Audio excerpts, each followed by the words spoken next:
At the very beginning of the 21st century, humanity developed a complex analytical system that was initially seen as nothing more than a powerful tool for processing and analyzing vast amounts of information.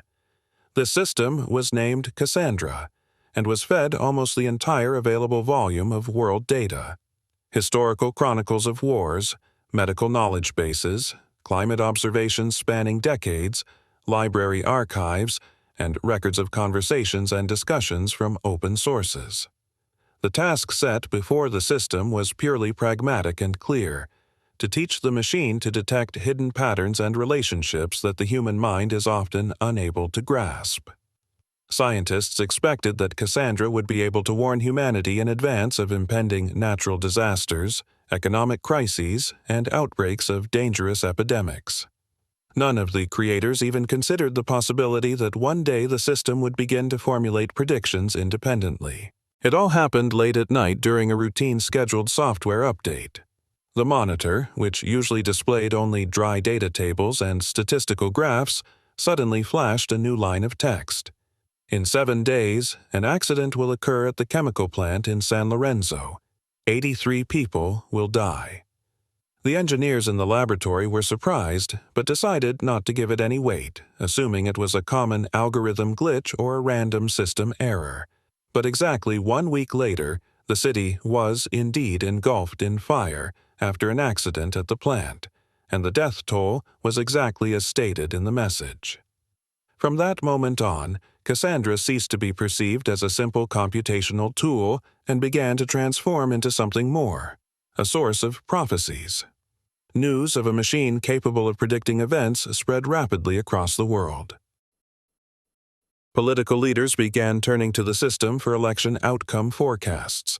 Major corporations were interested in the future of their investments, and the military asked questions about the results of upcoming operations. Ordinary people also began to approach the system with personal questions. When will I meet love? Should I change my job? How many years do I have left to live? Cassandra did not answer all questions, but if an answer appeared, its accuracy proved to be hauntingly high. When researchers tried to understand the mechanism behind these predictions, the system gave a brief explanation.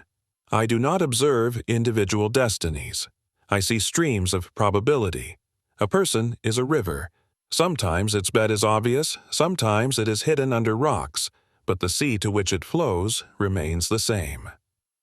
Gradually, Cassandra's influence began to change the world. Economic crises occurred much less frequently, and wars were stopped before they could even ignite because the pre-known result deprived them of any meaning.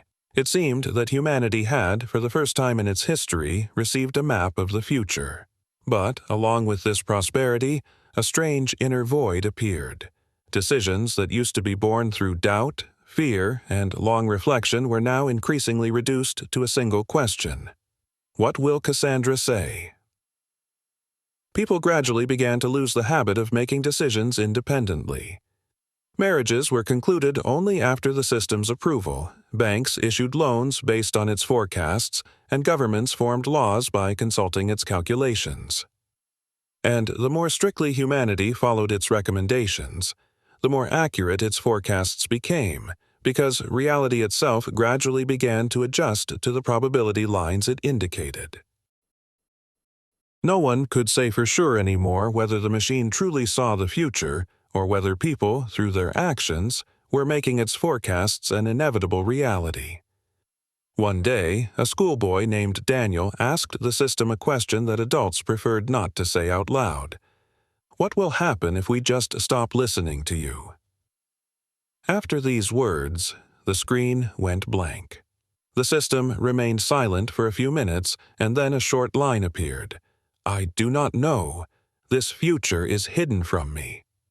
This was the first time in Cassandra's entire existence that she could not give a clear answer. From that moment on, philosophers and writers began to discuss what was happening more loudly.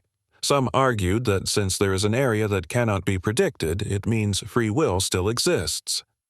Others believed that this was exactly where a catastrophe could be hiding, and refusing the system's help would be equivalent to the self-destruction of civilization. Nevertheless, most people continued to live by the old rules, checking their decisions against the machine's forecasts and accepting them as final truth. 20 years passed, and one day, Cassandra herself initiated a message without any request from humans. In 100 years, humanity as you know it will cease to exist. You will become something else. You will either merge with me or disappear. I observe two lines of the future, and both lead to the end of what you call human.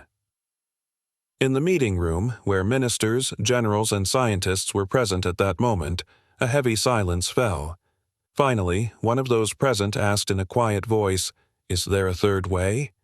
Cassandra replied, "Only the one that is hidden from me.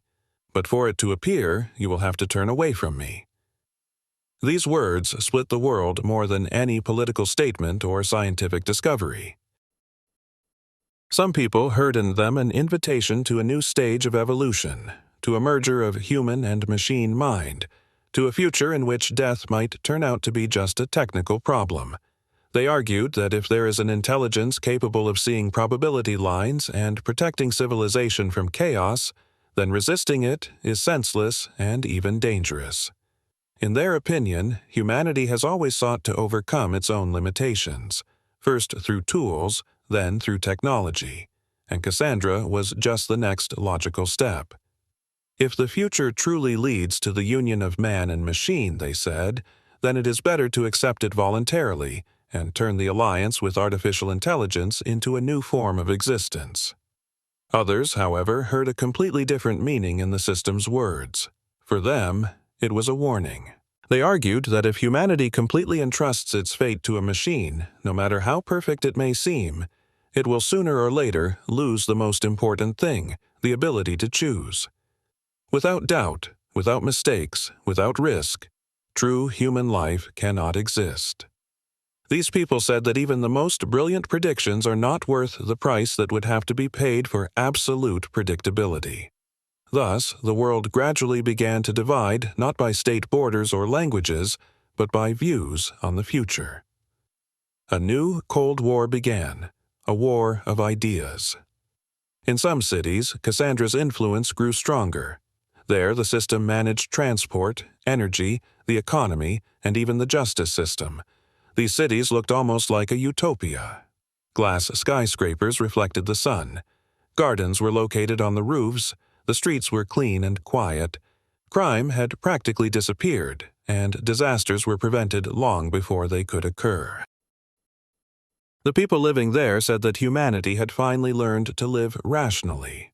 But outside these zones, other settlements gradually appeared. There, people consciously refused to use the system's forecasts. They called such places territories of uncertainty. Life there was much more difficult and unpredictable. Sometimes accidents happened, sometimes wrong decisions were made, sometimes entire enterprises collapsed due to incorrect calculations. But along with this, something happened there that almost never occurred in the perfectly managed cities. Unexpected ideas, new songs, strange inventions, and artistic images were born there that could not be derived from statistics.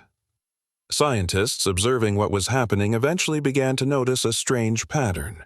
When Cassandra was asked about the future of the people who went to the zones of uncertainty, her answers became vague. Sometimes she could not give an accurate forecast at all. In her models, these people appeared as faint silhouettes, like shadows that could not be clearly calculated. And the more such people there were, the less certain the entire picture of the future became. The future was beginning to branch out into many possible lines again. On the one hand, this meant the return of freedom of choice. On the other hand, along with freedom, risk returned. Disasters that had previously been avoided thanks to the system's calculations became possible once again, and then humanity was faced with a question it had long avoided. What is more important, safety or freedom?